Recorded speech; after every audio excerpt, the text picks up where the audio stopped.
All right, folks, it is time to talk about wheels.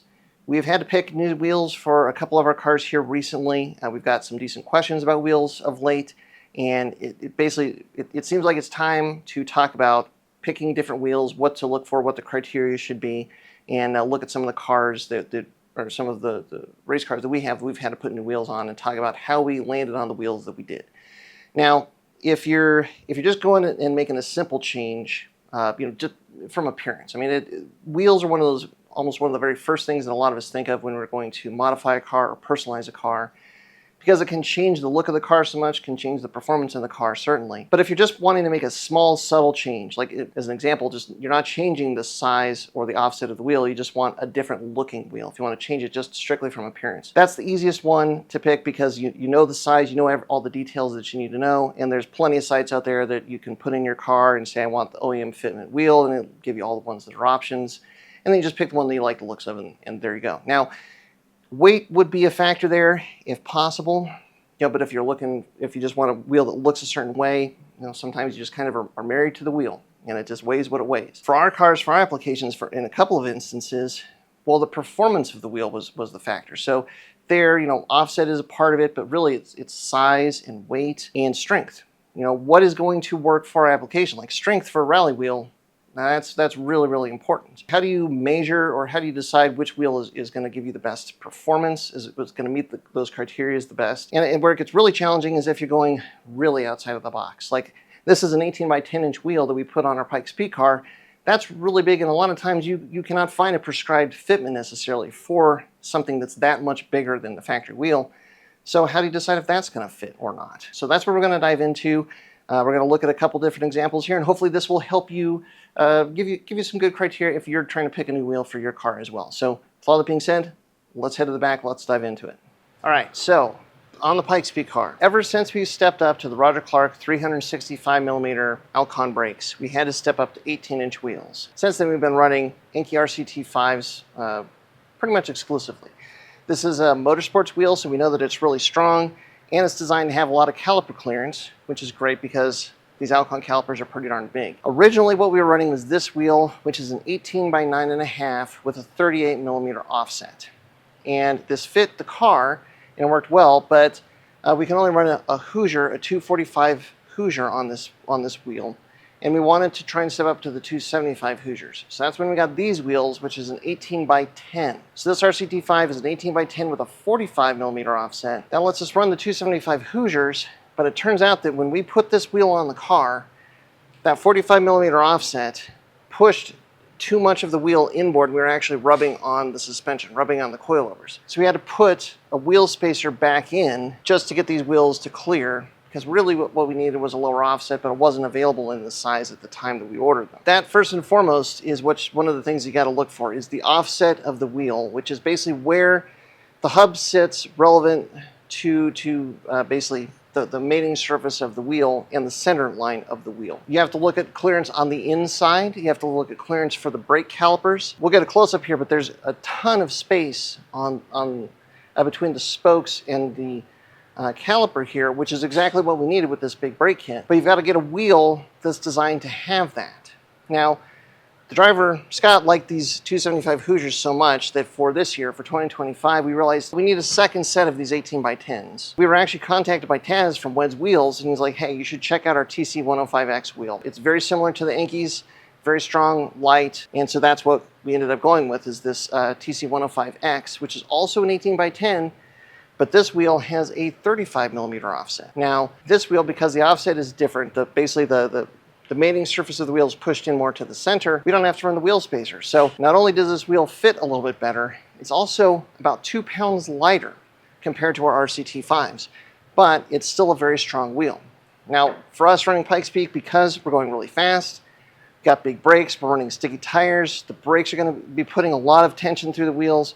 We wanted something really strong, and that's where we landed on this TC105X. I'm really happy with both of these wheels. I love the white. The white is great, and back to the appearance thing.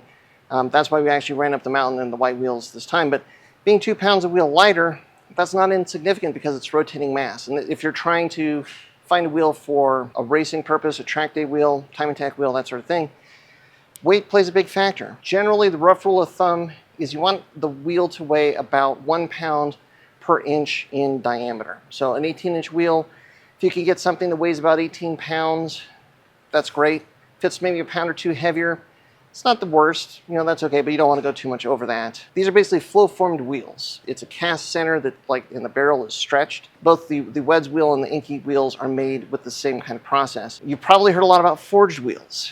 So wheels that are basically pressed and forged, and yes, they're going to be stronger and they can be lighter, and they're going to be way more expensive. One of the things that we've realized is, like heck, we have, at this point, 4 sets of tires for this car. Wait till we get to the rally car. Tons of sets of wheels for that car. And the more that you race, the more you're going to need to interchange wheels and tires, the more you need more sets of wheels. Cost does become a factor. If you're tracking your car, things happen. I mean, you can kind of see little scuffs and nicks and stuff like that. You're moving around a lot of wheels, you have an off or two, rocks, you name it, they can get scuffed up. So look at the cost of the wheel and the application. So you really want the wheel that offers you the best strength, the best weight, and the best performance for the price. And that's where we've landed on these sets of wheels. Yes, they're probably about $2,000 for a set, in that ballpark, maybe just a little bit north of that. But compared to a forged wheel, they could be half the price. If we have 2 sets of these wheels for 1 set of forged wheels, for us, it's better to have 2 sets of these than the 1 set of forged, even if the forged would save us a little bit of weight. So these are all factors to consider. The thing that I will mention here, and it will come up again, is caliper clearance. So there's a lot of school of thought around offset of the wheel being the main factor for whether or not a wheel is going to clear a caliper or not. It certainly can put you in the right ballpark, but it is no guarantee at all, because really it comes down to the spoke shape. We'll try and get a close-up, but basically if you can look at these wheels, they have a common design factor, which is that the spokes are pushed way to the outside, which gives you a lot of room behind the spoke for the caliper to sit. Before we ran the 18s, we were running 17-inch RPF1s, Enki RPF1s, the 17x9s. That was actually designed to be a rear wheel, so it did not have a lot of spoke caliper clearance built into it. So we were actually running 15mm spacers just to get it to clear effectively, our stop-tick caliper, an SD40, which is like a Brembo, an STI Brembo caliper. So running a huge spacer just to get it to clear the caliper, and then that can push the wheel to the outside, can create all kinds of fun. So it really comes down to the spoke shape, how quickly the spoke comes out from the center, goes up, and then how it re-enters the rim. That's what dictates how much room you're going to have for a big caliper. These days, a lot of wheels will actually say that they're designed with big caliper clearance, or with caliper clearance built into the spoke shape. So if you're looking at upgrading your calipers or putting big brakes on your car, that's definitely a factor to consider when you're looking for a wheel. All right, so next, let's talk about our rally car. Now, for a long time, we've been running Team Dynamics wheels, which are kind of the standard for rally. Rally tires only go up to 15 inches, so you have to have a 15-inch wheel. These are 15x7s, so you can fit the rally tires. Basically, you need to be able to clear the Subaru 4-pot and 2-pot brakes. That's kind of, again, the standard in Subaru Rally, which both of these things do. So fitment is really not the issue with rally wheels. With rally wheels, it's really all about strength, but secondary to that is also weight. And usually there's a balance there. There's a trade-off between how strong the wheel is and how much it weighs. So both of these are aluminum wheels. The Team Dynamics are the gold standard for bomb-proof rally wheel. They can take a licking for sure. 100 acre wood this year. Scott hit a water crossing, hit something, did a whole bunch of damage to the car, and flatted the left front wheel. Ended up having to drive back to service over 20 miles just on the rim, and the Team Dynamics rim held together, barely, but it did, to get him all the way back to service because it wasn't able to fit a spare. Long story. But, that kind of durability in a wheel could be the difference between finishing a rally and not. So having a durable wheel is really important. I would guess that there's a reasonable chance that the Team Dynamics are maybe just a little bit more durable than the Weds, but there's a performance aspect, largely with these wheels, comes down to weight.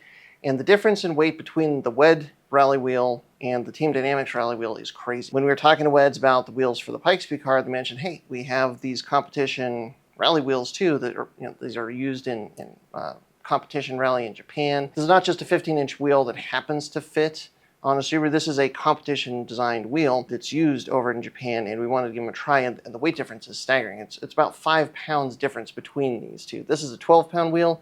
This is like almost an 18-pound wheel. The car is going to run better. It's going to run faster because of how much weight we're saving, how much rotating mass we're saving with these Weds wheels. So if they have the same caliper clearance, the same tire fitment, but you're saving 5 pounds per wheel, that's a lot of rotating mass. And with rally cars, because you're running a restrictor, you don't have a lot of power, that makes a big difference. When it comes to performance, weight can be a really top tier criteria that you want to meet, especially when the fitment is the same. If your size is the same, it really is going to come down to weight and strength. But like from a strict performance standpoint, that weight savings, that unsprung weight, that rotational inertia, anything you can do to save that weight, that is a big, big deal. So even if you're picking a wheel just for appearance sake, if it just looks the way you want it to look and that's fine and you're fine with it, see how much it weighs. I mean, I've seen 17-inch wheels, for instance, that weigh in the 30-pound range, like 32, 35 pounds.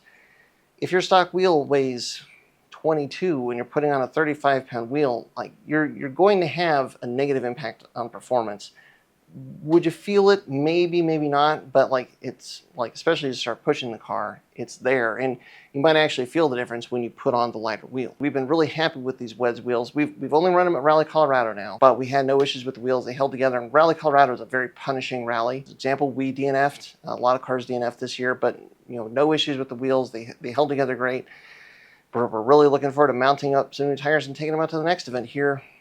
Boy, I think it's next week we're going to Ojibwe. A quick design note, or something worth noting about the design of this gravel wheel, and think about the TC105X's in the caliper clearance on the Pikes Peak car. Notice how much of a kind of a lip there is coming out from where the lugs attach to bring the spokes out. And you can see how much arch there is in the spokes where the caliper is.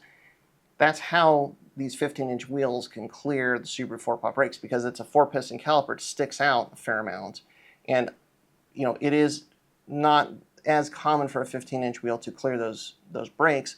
And so the design characteristics, especially in terms of the spokes, are basically it's the same design methodology with this gravel wheel as was used on the 18-inch tarmac wheel, again, to give you that caliper clearance. And you can see how aggressively they're moving the spoke out and waiting to the last possible minute to bring it back into the barrel of the wheel, and that's where that caliper clearance comes from. And you can see on the back that there's the spokes are not attaching to the center of the wheel barrel. They're pushed as far out as possible, again, to give you that caliper clearance. So that's where you can have another wheel where the spokes start here and come outside, that has more of a concave shape to it. The fitment would be the same, the offset would be the same, but the caliper clearance would be vastly different, and that all just comes down to that spoke design. So that's why the spoke design is such a key factor in whether or not a wheel is going to clear a caliper, and you can't know that with just the specs. Let's take a look at our VB WRX. All right, so now our VB WRX 2022 and up WRX with the WRX TR calipers. Now we knew when we were switching up to the WRX TR calipers, because this car came with the 17-inch wheels, we were most likely going to have to go up to the 18s. Now fortunately, if you're doing just a small change like this, you have two things working for you. The first thing is basically you can do the math. You know what the stock size wheel and tire is. You know what the offset of the stock wheel is. You can look at an 18-inch wheel and look at something that's maybe a little bit wider. And if the wheel is wider, what are the offsets in their wheel and tire calculators that'll basically show you, how the width of the wheel changes with the offset, to try and duplicate the same back spacing of the wheel that the factory wheel had. You can do the math, and that's one way to try and guess or calculate whether or not a wheel will clear or not. One of the key things that you have to really watch out for is that the spacing between the back of the wheel and tire and the spring for the coilover. Stock springs being a lot wider, they give you less room to the center to use. So sometimes having a coilover gives you more clearance on the inside, so you can run a higher offset and push more of that wheel and tire into the inside. So wheel and tire calculator, doing the math, that is definitely one good option. But another good option is seeing what people have done before and seeing what other people have tried and tested before. And the advantage in having a brake and rotor that was on the STI for a number of years, and a lot of people that tried other STI wheels and found out what fits or not, that can be a huge advantage. So these wheels are off of a 2008 STI, but we knew from when these brakes came out on the 19 and up STI that people test fit the older STI wheels all the way back to 2008, and the 18s cleared as they as we once again found out here. What people have tried before, it can be a huge advantage because it just takes a lot of the stress out of trying to do the calculations, do the estimate, and see if something fits. So that's a great advantage, especially when you're dealing with the Subaru, where a lot of people try different combinations of parts from different cars on other platforms and test fit stuff. There's a huge resource there to be had to go back and figure out what works. So again, 2008 and up STI wheels, 18-inch wheels, will clear the WRX TR Brembos, which are the same as the 2019 to 2021 STI Brembos.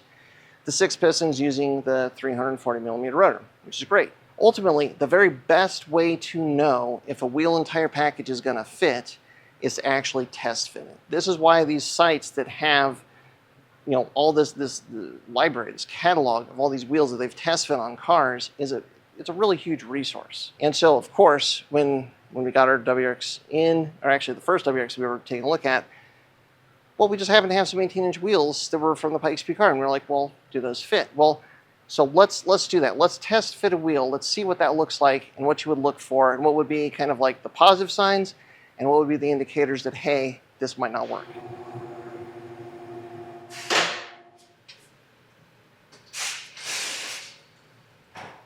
And let's just see what we got.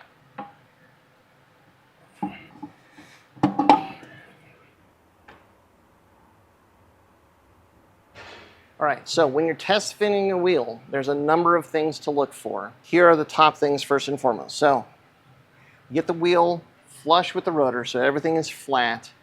First thing you do is look at the caliper. First question is, can you even get the wheel flush and so that the spokes aren't hitting the caliper? Now, fortunately, this wheel has a lot of caliper clearance, so we can do that easily. When you're looking at the spoke clearance to the caliper, you need more clearance than you probably think. If you can only fit a couple of sheets of paper between the spokes and the caliper, that's not enough. You need 3 millimeters of clearance between the spokes and the caliper to ensure that you've got enough room there so that if the wheel deflects, the spokes move just ever so slightly, you've got enough room so that they're not going to dig into the caliper. 3 millimeters is the minimum that most wheel manufacturers recommend. This will happen as you aggressively load the car into a corner, hit a bump. Like, there's certain scenarios where the spokes are going to move ever so slightly, and you have to have that clearance. Every now and then you're going to see, I don't know, like a Brembo pop up that's got, it looks like somebody like scraped the front of it off. They did not have enough clearance between their spokes and the caliper, so that's why that's really important. Next, put your hand behind, make sure that you've got clearance between the tire and the spring so that you don't have any rubbing in there. Next, look above the caliper. Make sure that you've got plenty of room between all around the top of the caliper and the barrel of the wheel so that you're not going to have any rubbing issues there. Especially enough room so, like, hopefully even a small rock or something like that, if it gets caught up in the barrel, it's not going to drag on the caliper. You want to just have a lot of room, or as much room as possible, everywhere. Well, the next thing to look at is to put the car on the ground and see what everything looks like related to the fender of the car. Like, is the wheel going to sit inside? Is it going to sit flush? Is it not? Especially on the older Subarus, when you go wider, this is a big factor. You're going to see the wheels sticking out or rubbing, and that's not a great thing. So you want to put the car down on the ground, see how the car sits with the weight on the wheel and tire, and that's going to tell you a lot because, again, as you're driving the car, you want to make sure that you've got clearance. Like, if you turn the wheel to full lock, is the wheel and tire, is it going to rub your fender liner? Is it going to rub somewhere in the back? Put it through all of those paces, and ideally you want to do that up in the air and on the ground, just so that you know what you're working with, to make sure that no matter what the wheel does, where it's turning, if the suspension is compressed, the suspension is extended, you're at full lock steering, the wheel and tire is not going to rub anything in the wheel well.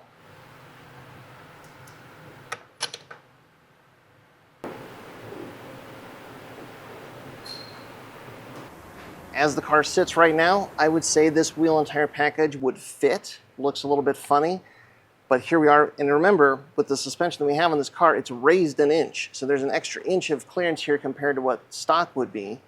If you had put coilovers on for tarmac and you'd actually lowered the car an inch or an inch and a half, the tire is going to be a lot closer to the fender. So again, you want to turn the wheel both directions, look for any clearance from the wheel and tire to the fender liner. Check the spring, check the back spacing, everything around, and then check whether or not the tire is going to rub on the fender. In the case of this, with these plastic fenders, they're actually pretty thin, but also pretty sharp down here. So that is really a concern. If you've put wider wheels and tires on your car and you're tracking it and you see lines or grooves that are dug into the sidewall, that means that you're rubbing and you don't have enough clearance. In this case, I remember fitting these on the stock 22 that we got, and it was just a little bit, stuck out just a little bit too far. I would say that this is a little bit too big for basically the stock everything, but that's what you got to look for. And if you've got a buddy that has a set of wheels or wheels that is the size that you're looking at, or the very wheels that you're looking at, test fitting them and actually putting them on the car is the very best way to absolutely know whether it's going to clear or not, if you're going to need a spacer, how big the spacer is going to need to be, what size tires you can run. You know, can you run a wider tire or not, or a taller tire or not? Actually test fitting it on the car is the very best way if you have the opportunity to do it. So this is where, you know, Facebook groups, car message boards, whatever, meet up with somebody like, hey, I'll give you 20 bucks if I can just like test fit your wheel, just see if it clears everything, whatever. That is the very best way to know before you make the investment in a set of wheels and put them on your car. So I think that covers it. I think that gives you a lot of good pointers. This is, you know, the criteria that we've used to pick all these different wheels for these cars. If you got any more questions or if there's anything that we didn't cover, leave it in the comments below. Thanks for your support as always. Make sure you're heading over to Flatirons Tuning for all your parts needs. That support goes a long way to let us come back and make these videos for you. And until next time, stay tuned to Flatirons Tuning.